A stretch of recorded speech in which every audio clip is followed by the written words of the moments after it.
Hello दोस्तों। आज हम देखेंगे पदार्थ विज्ञान। अपन पदार्थ विज्ञान के सबसे पहले चैप्टर को देखेंगे आज, और ये सब अपन NCISM के सिलेबस के अकॉर्डिंग ही देख रहे हैं। तो सबसे पहले अपन ये देखेंगे आयुर्वेद क्या है और आयुर्वेद को बनाया क्यों गया है, और फिर उसके बाद देखेंगे आयुर्वेद के मूल सिद्धांत हैं जो जिनके ऊपर आयुर्वेद टिका हुआ है, जिनसे आयुर्वेद चलता है। उन सिद्धांतों की इतनी ज़रूरत क्या है, वो सिद्धांत इतने इम्पोर्टेंट क्या हैं। तो टॉपिक के हिसाब से चलेंगे। पहला टॉपिक है हमारा आयु के लक्षण एवं संगठन। दूसरा है आयुर्वेद का स्वरूप और उसका प्रयोजन। तीसरा है सिद्धांत के लक्षण और सिद्धांतों का वर्गीकरण। और चौथा टॉपिक है आयुर्वेद के मूलभूत सिद्धांतों का परिचय। तो सबसे पहले शुरू करते हैं आयु के लक्षण से। सबसे पहले देख लेते हैं, उसके भी पहले अपन देख लेते हैं आयुर्वेद शब्द क्या है। तो आयुर्वेद शब्द की निरुक्ति देखते हैं। निरुक्ति बहुत ज़रूरी होती है, हर शब्दों की निरुक्ति होती है आयुर्वेद में, इसलिए धीरे धीरे निरुक्तियाँ देखते जाएं। हो सके तो कुछ कुछ निरुक्तियाँ याद करते जाएं जो इम्पोर्टेंट हैं। तो आयुर्वेद देखते हैं। आयुर्वेद दो शब्दों से मिलकर बना है, पहला आयु, दूसरा वेद। आयुर्वेद का संधि विच्छेद करने पे हमें मिलता है पहला शब्द आयु, दूसरा मिलता है वेद। आयु का मतलब होता है जीवन, और वेद जैसे हम जानते हैं जानना या उससे ज्ञान प्राप्त करना।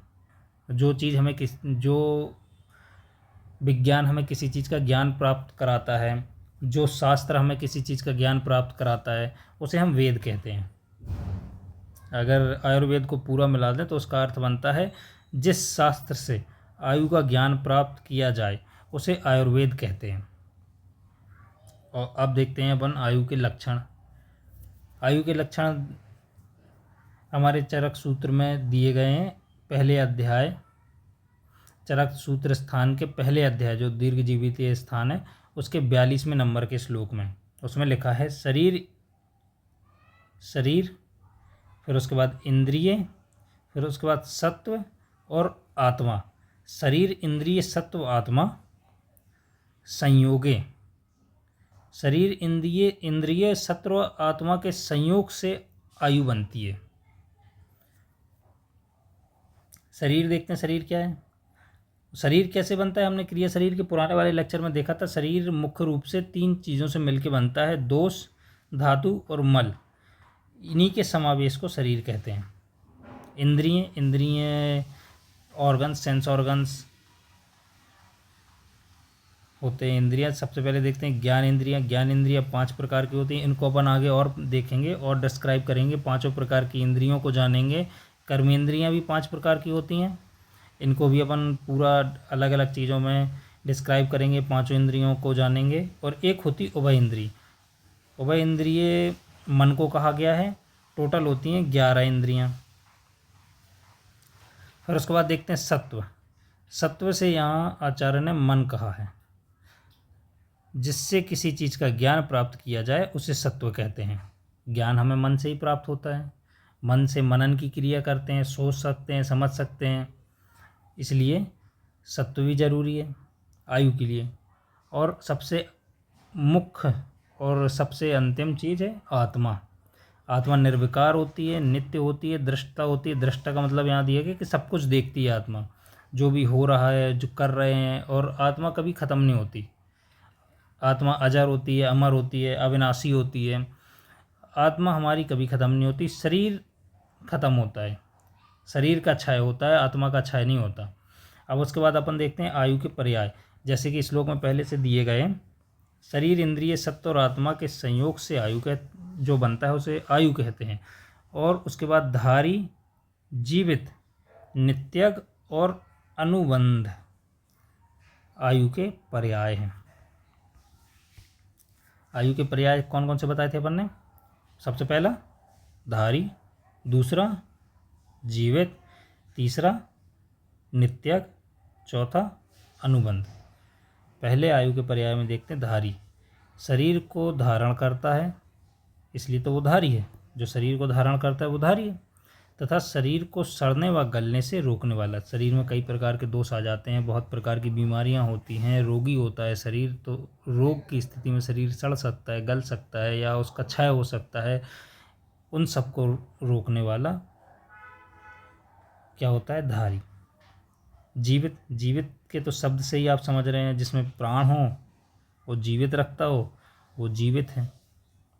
नित्यक, नित्य प्रतिक्षण गमनशील होता है, मतलब हमारा जो शरीर है हर समय, हर सेकंड, हर क्षण धीरे धीरे से क्षय हो रहा है, मतलब जा रहा है, गमनशील हो रहा है, उसे नित्यक कहते हैं। अनुबंध, आयु का शरीर के साथ संबंध होने के कारण उसे अनुबंध कहते हैं। अब आयु क्या जाना था हमने?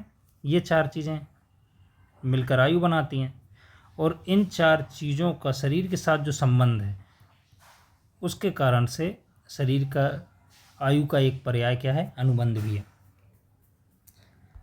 शरीर, इंद्रिय, सत्व और आत्मा का जो संबंध है हमारे शरीर के साथ, पुरुष के साथ, पिछले लेक्चर में, क्रिया शरीर के लेक्चर में हमने ये जाना था कि शरीर को पुरुष भी कहते हैं, तो उसके साथ जो संबंध है इस कारण से इसको एक अनुबंध का भी पर्याय कहा गया है। किसको?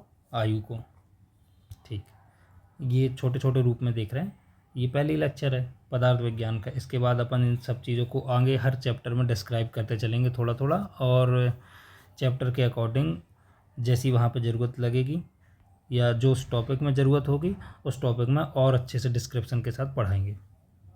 उसके बाद देखते हैं अपना दूसरा क्या टॉपिक था। आज का दूसरा टॉपिक था आयुर्वेद के लक्षण, स्वरूप और प्रयोजन।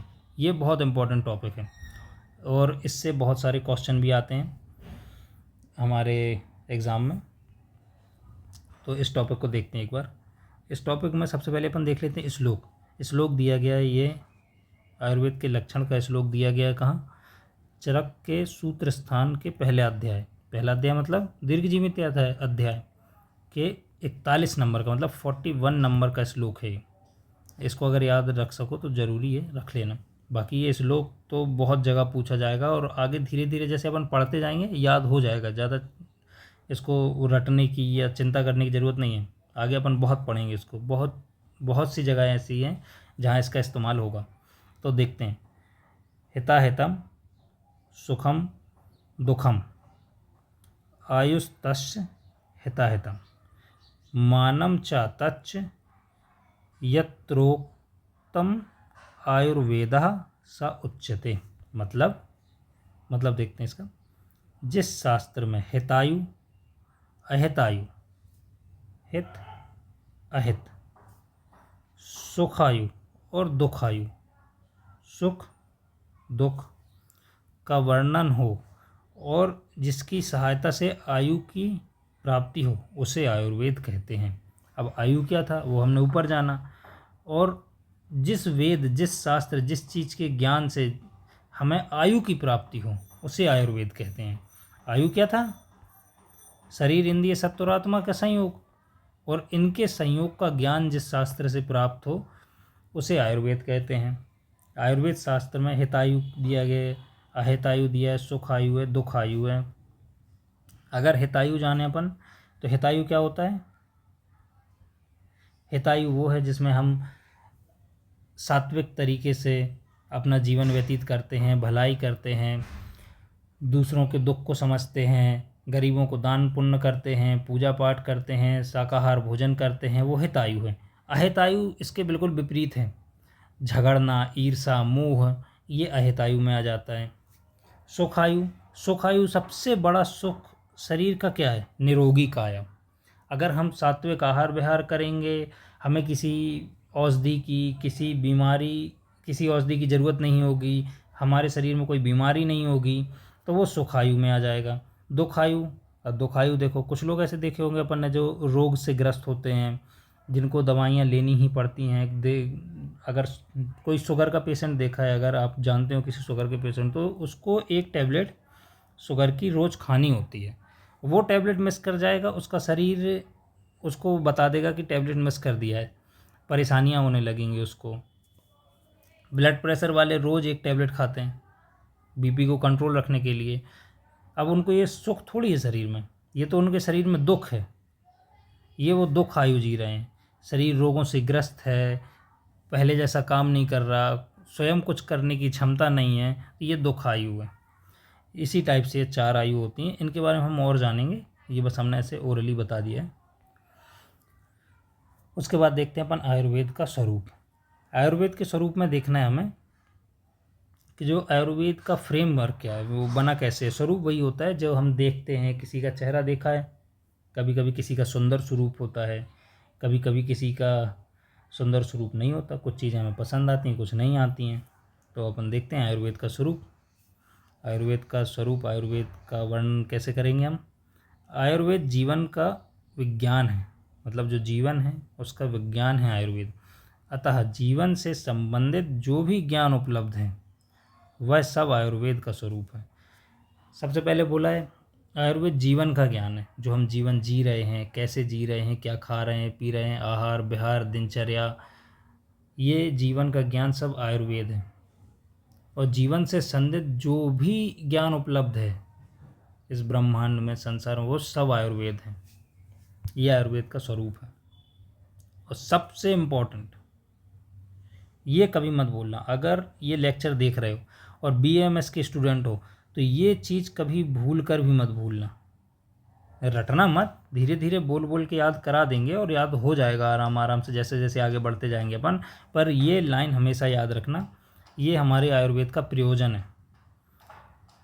प्रयोजनम चस्य स्वास्थ्यस्य स्वास्थ्य रक्षणम आतुरस्य विकार प्रशमनम च। आयुर्वेद का प्रयोजन है, आचार्य चरक ने दिया था ये। आचार्य सुश्रुत का प्रयोजन अलग है। आचार्य चरक के प्रयोजन में लिखा है स्वस्थ व्यक्ति के स्वास्थ्य की रक्षा करना तथा रोगी व्यक्ति के रोग का निवारण करना आयुर्वेद का प्रयोजन है। मतलब जो व्यक्ति पहले से स्वस्थ है उसके स्वास्थ्य की रक्षा करो। वो कैसे करेंगे अपन, उसको दिनचर्या बता के, उसको सात्विक आहार विहार ऋतुचर्या के बारे में ज्ञान देके उसके स्वास्थ्य की रक्षा करेंगे। जब उसका आहार अच्छा होगा, विहार अच्छा होगा, विहार मतलब वो काम जैसे जो भी वो करते हैं, जहाँ कहीं जाते हैं, वो सारे काम, उनके आहार जो भी हम भोजन कर रहे हैं, खा रहे हैं, पी रहे हैं, अगर आहार अच्छा होगा, विहार अच्छा होगा, दिनचर्या ऋतुचर्या के अनुसार उनका आहार विहार होगा और भी जो ज़रूरत की चीज़ें वो सब हम उनको बताएंगे, तो स्वस्थ व्यक्ति जो रहेगा वो हमेशा स्वस्थ ही रहेगा।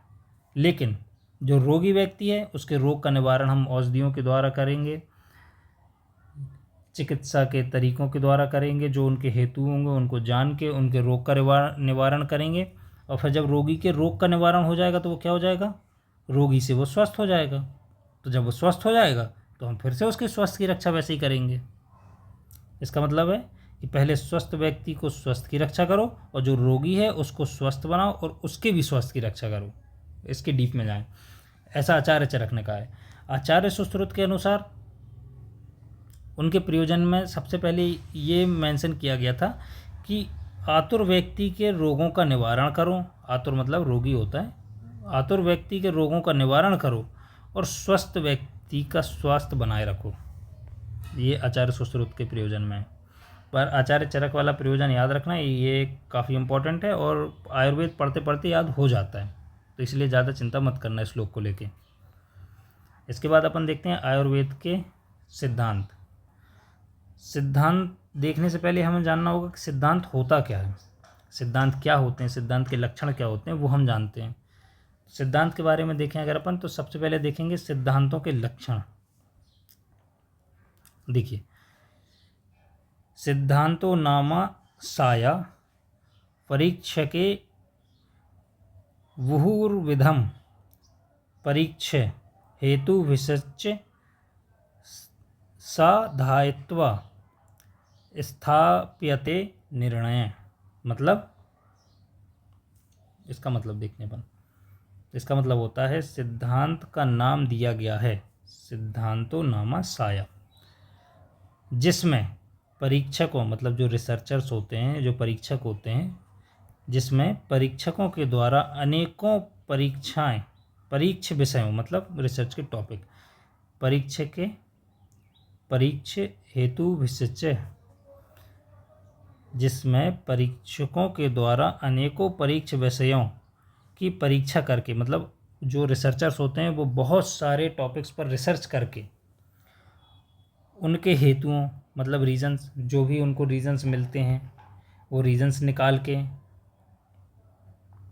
उनके हेतुओं को जानकर जो निर्णय मिला उसे स्थापित कर दिया। मतलब जो रिसर्चर्स हैं उन्होंने बहुत सारे टॉपिक्स पर रिसर्च करके उनके रीजंस जान के जो भी उनको रिजल्ट मिला, जो भी उनको ज्ञान मिला, उसको उनने स्थापित कर दिया, मतलब स्टेबल कर दिया, कंफर्म कर दिया कि यही होगा। इसमें बहुत सारे परीक्षकों ने अलग अलग परीक्ष विषयों पर उनके हेतु को जानकर जो निर्णय मिला, जो रिजल्ट मिलता है, हम रिसर्चर्स को जो रिजल्ट मिला, उन्होंने उस रिजल्ट को स्थापित कर दिया। ये होता है सिद्धांत। इन सब चीज़ों को सिद्धांत का नाम दिया गया है। सा चतुर्विधा सर्वतंत्र सिद्धांत, प्रतितंत्र सिद्धांत, अधिकरण सिद्धांत, अभ्युपगमम सिद्धांत रेचती। मतलब ये 4 प्रकार के होते हैं। कौन कौन से? सर्वतंत्र, प्रतितंत्र, अधिकरण और अभ्युपगम सिद्धांत होते हैं। सबसे पहले देखते हैं अपन सर्वतंत्र सिद्धांत। और ये जो सिद्धांत के बारे में हमें जो वर्णन मिलता है वो चरक संहिता के विमान स्थान के अध्याय 8 श्लोक नंबर 37, मतलब इस अध्याय 8 के 37वें श्लोक में सिद्धांत का वर्णन मिलता है।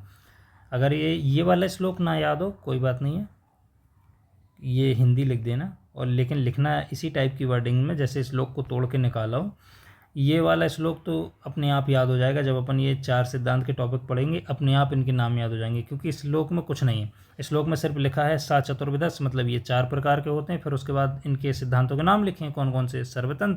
सर्वतंत्र सिद्धांत, प्रतितंत्र सिद्धांत, अधिकरण सिद्धांत और अभ्युपगम सिद्धांत। तो ये पूरा श्लोक बन जाएगा। एक ही श्लोक है, ऊपर वाला और नीचे वाला, इनकी 2 अलग अलग लाइन है। पहली ये है और दूसरी ये है। ये वाला अपने आप याद हो जाएगा, देखते हैं अब भी क्या अभी याद हो जाएगा। पहले देखते हैं सर्वतंत्र सिद्धांत, जो सभी शास्त्रों में प्रसिद्ध हो, मतलब ऐसा सिद्धांत जिसको सभी आचार्यों ने एक समान माना हो, सभी शास्त्रों में एक जैसा लिखा हो और उसको हर जगह वैसे ही माना गया, वैसे ही स्वीकार किया गया। उदाहरण देख लो, रोगों के कारण। बहुत सारे आचार्यों ने रोगों के अलग अलग कारण दिए, लेकिन सभी आचार्यों ने हर रोग के लिए वैसा ही कारण दिया है, उसको माना है। इसे सर्वतंत्र सिद्धांत कहते हैं, जो हर जगह एक जैसा स्वीकार किया गया हो, माना गया हो। उसके बाद देखते हैं दूसरा वाला प्रतितंत्र सिद्धांत, जो एक शास्त्र में प्रसिद्ध है लेकिन दूसरे शास्त्र में मान्य नहीं है। मतलब जिसको एक आचार्य ने माना है पर दूसरे आचार्य ने नहीं माना। जैसे कहीं अपन बाहर जाने की प्लानिंग करते हैं, घूमने की प्लानिंग करते हैं, तो हमारा एक दोस्त हाँ बोल देता है, दूसरा दोस्त कह देता है कि घर वाले नहीं मानेंगे, परिवार वाले मना कर देंगे, मम्मी गुस्सा होंगी, हमें नहीं जाना। वो होता है प्रतितंत्र। एक आचार्य ने जिसको स्वीकार किया है, दूसरे आचार्य ने स्वीकार नहीं किया, उसके लिए कोई दूसरी व्याख्या की, मतलब कोई दूसरा रीज़न दिया या कोई दूसरा रिजल्ट दिया। क्योंकि देखो अलग अलग आचार्यों ने अलग अलग रिसर्च की, अलग अलग रिसर्च के उनको अलग अलग रिजल्ट मिले, तो जिसको जो रिजल्ट मिला है उसने अपनी संहिता में या अपनी रिसर्च में उसको वैसे ही स्थापित कर दिया। यहाँ पे लिखा है, जैसे उदाहरण में, किसी आचार्य को रसों की संख्या 6 मिलती है तो उनने 6 ही मानी है, तो किसी को 8 मिलती है तो उनने 8 मानी है, और जैसा उनको रिजल्ट मिला उनने वैसा लिख दिया। ये होता है प्रतितंत्र, जो अलग अलग तंत्रों में अलग अलग प्रसिद्ध हो। तीसरा होता है अधिकरण सिद्धांत। एक सिद्धांत प्रकरण से दूसरे का ज्ञान हो जाना, मतलब किसी एक बात बोलने से दूसरी बात को अपने आप समझ जाना। उदाहरण, अभी दिन है अर्थात रात नहीं है। जब हम किसी को कहते हैं कि अभी दिन है, इसका दूसरा मतलब अपने आप हमें समझ में आ जाता है कि अभी दिन है तो रात नहीं है। ये होता है अधिकरण, मतलब एक लाइन कहने से, एक वाक्य कहने से, एक सिद्धांत कहने से दूसरा अपने आप जब समझ में आ जाए तो उसे कहते हैं अधिकरण सिद्धांत। अधिकरण सिद्धांत का कोई एक अच्छा उदाहरण बताओ हमें कमेंट में लिख के। अधिकरण सिद्धांत के उदाहरण अपना जो भी आपके मन में आ रहा हो, कोई एक बात कहो जिससे दूसरी बात का अपने आप ज्ञान हो जाए, उसके उदाहरण हम देखेंगे आपके कमेंट्स में। अभ्युपगम सिद्धांत, यदि किसी अप्रमाणित मतलब अनकन्फर्म्ड, अहेतुक, अनएक्सप्रेसिबल बात है, बात को वाद विवाद के समय मान लेते हैं, उसे अभ्युपगम कहते हैं। मतलब ऐसी कोई बात है जो कंफर्म नहीं है, ऐसा कोई सिद्धांत है, ऐसा कोई रिजल्ट है जो अभी कंफर्म नहीं है, कोई कुछ कह रहा है, दूसरा इंसान कुछ कह रहा है, तीसरा कुछ कह रहा है, और जब इन तीनों के बीच में वाद विवाद चल रहा है तो इन तीनों की वाद विवाद को हमने मान लिया कि हाँ भैया मान ले रहे, तुम शांत हो जाओ, हम तुम्हारी बात स्वीकार कर रहे, तुम शांत हो जाओ, तुम ज़्यादा न लड़ो। इसको कहते हैं अभ्युपगम सिद्धांत। मतलब वाद विवाद के समय पे उस बात को मान लेना जब तक कि हमें उसका कंफर्मेशन नहीं मिल जाता है। ये 4 हमारे सिद्धांत हो गए। चारों सिद्धांत को हमने देख लिया। देखो नाम याद होगा ना, पहली लाइन में लिखना है सात चतुर्विदस, और दूसरी लाइन, श्लोक की दूसरी लाइन में हमें चारों सिद्धांत के नाम लिख देने हैं। लो, और अगर ये याद ना हो तब भी कोई बात नहीं, लेकिन ये लिख देना। अगर सिद्धांत का क्वेश्चन आ जाता है तो सिद्धांत के क्वेश्चन में कुछ नहीं करना है, ये वाली हिंदी लिख देना और सा चतुर्विदस लिख के सर्वतंत्र, प्रतितंत्र, अधिकरण, अभ्युपगम चारों के नाम लिख देना, पूरा क्वेश्चन हो जाएगा। फिर उसके बाद कुछ नहीं पूछना है। अब इसके बाद हम देखते हैं सिद्धांत के बारे में हमने जाना, तो अब सिद्धांत तो समझ लिए। अब इसके बाद हम समझेंगे आयुर्वेद के मूल सिद्धांत। मूलभूत सिद्धांत क्या है, मतलब इंपॉर्टेंट सिद्धांत क्या है, बेसिक सिद्धांत, फाउंडेशन वाले सिद्धांत क्या हैं। इन सिद्धांतों को अपन जब बाकी के सारे चैप्टर्स करेंगे, अलग अलग सब्जेक्ट पढ़ेंगे, तो हर सब्जेक्ट में ये सिद्धांत आएंगे। ज़रूरी नहीं कि सारे आएँ, कुछ क्रिया में आएंगे, कुछ रचना में आएंगे, कुछ तो हम पदार्थ में ही पढ़ेंगे, और कुछ सिद्धांत क्या, बाकी सारे सिद्धांत जो हैं वो अपनी संहिताओं में पढ़ लेंगे, चरक संहिता में और अष्टांग हृदय में। हमारे सिलेबस में चरक संहिता और अष्टांग हृदय है, सुश्रुत संहिता भी नहीं है। सुश्रुत संहिता आगे के ईयर्स में आएगी, तो इसलिए सबसे पहले अपन इनके कुछ नाम देख लेते हैं, कुछ इंपॉर्टेंट नाम, मूलभूत सिद्धांतों के परिचय देखते हैं। षड पदार्थ, सप्तधातु। सप्तधातु से याद आया, कल हमने बताया था क्रिया शरीर के लेक्चर में, जब पुराना लेक्चर देखा होगा अगर किसी ने क्रिया शरीर का, तो उसमें हमने सप्तधातु बताया है। सप्तधातु का थोड़ा सा जिक्र किया है। सप्तधातु मतलब हमारी 7 धातुएं होती हैं, रस, रक्त, मांस, मेद, अस्थि, मज्जा, शुक्र, ये सब ने मानी है सप्तधातु।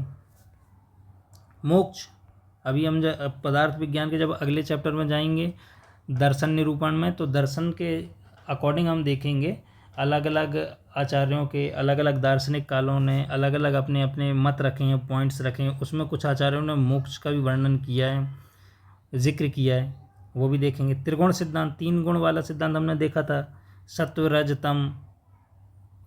त्रिदोष सिद्धांत वात, पित्त, कफ, रस, गुण, वीर, विपाक।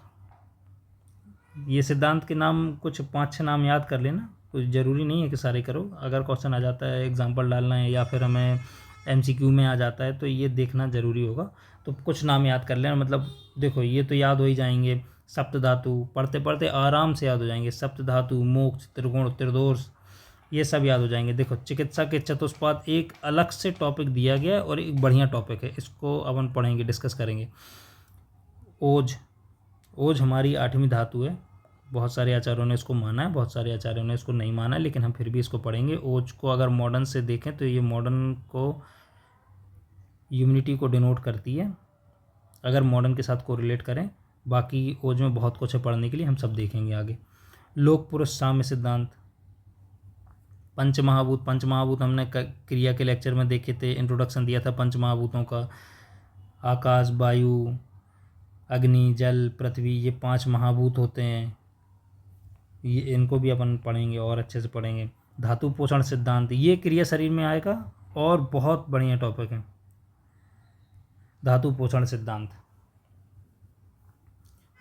सिद्धांत में 4 सिद्धांत दिए गए हैं, छोटे छोटे सब टॉपिक्स हैं और बहुत ज़्यादा इंपॉर्टेंट है, और उनको पढ़ने में मज़ा आएगा। अलग से क्रिया शरीर में टॉपिक दिया गया, हम वहाँ उस सब्जेक्ट में डिस्कस करेंगे जब हम क्रिया पढ़ेंगे। सामान्य विशेष सिद्धांत। सामान्य मतलब एक जैसा, विशेष मतलब अलग अलग। सामान्य विशेष सिद्धांत में हम देखेंगे कि सामान्य से सामान्य की विशेष वृद्धि होती है और विशेष से ह्रास होता है, मतलब कम होता है। चतुर्विंशति एवं पंचविंशति आदि सिद्धांत, मतलब बहुत से सिद्धांत हैं, पर ये कुछ इंपॉर्टेंट हैं। इनमें से अगर देखो बहुत सारे तो याद हो जाएंगे आराम से, सप्तधातु, मोक्ष, त्रिकोण, त्रिदोष, चिकित्सा के चतुष्पाद, ओज, 5 तो यही हो गए। फिर उसके बाद लोक पुरुष साम क्रिया में पढ़ेंगे पंचमहाभूत। सबको पता है कि आयुर्वेद में पंचमहाभूत क्या होते हैं। धातु पोषण क्रिया में अलग से टॉपिक है। सामान्य विशेष सिद्धांत हम देखेंगे। तो देखो 10 लगभग 10 सिद्धांत हम ऐसे याद हो जाएंगे एग्जाम्पल में लिखने के लिए कोई। और जब हम इनको पढ़ेंगे तो इनका पूरा डिस्क्रिप्शन देंगे, और डिस्क्रिप्शन भी इनका याद हो जाएगा कि कौन सा सिद्धांत क्या कहता है और क्या कहलाता है और उसका यूज़ कैसे होता है। ये आज के लिए यहाँ पर ख़त्म करते हैं। अब जब हम आगे वाला चैप्टर देखेंगे पदार्थ विज्ञान के दूसरे चैप्टर में, हम इसके आगे बढ़ेंगे। अपना पूरा सिलेबस NCISM के सिलेबस पैटर्न के अकॉर्डिंग ही चलेगा। और अगले 6 महीने में BA MS फर्स्ट ईयर के पूरा सिलेबस कंप्लीट करा देंगे एग्ज़ाम के पहले, मॉडर्न और आयुर्वेद दोनों मिला के। तो चैनल से जुड़े रहना, और जो पूछा था हमने अभी उसका आंसर कमेंट्स में देना। इसके अलावा अगर कोई और सजेशन है, कोई और बात है जो बताना चाहते हो पढ़ाने से लेके, तो कमेंट्स में हमें बता देना। वीडियो पसंद आए तो लाइक करना, चैनल को सब्सक्राइब कर लो। आगे के चैनल्स हम आगे के चैप्टर्स हम अपडेट करते जाएंगे, और हर सब्जेक्ट की एक प्लेलिस्ट अलग बना देंगे। नोट्स चाहिए हो तो, अगर हमारे लिखे हुए नोट्स चाहिए तो नोट्स के लिए कमेंट में डाल देना। बाकी कुछ दिनों में हम नोट्स कहाँ डालने हैं वो जगह डिसाइड कर लेंगे, तो डिस्क्रिप्शन में ही लिंक डालते जाएंगे नोट्स की। और आगे के अपडेट के लिए इंस्टाग्राम वाले आईडी को फॉलो कर लो, उसकी लिंक हमने डिस्क्रिप्शन में डाल दी थी। चलो मिलते हैं, फिर आगे की पढ़ाई करेंगे।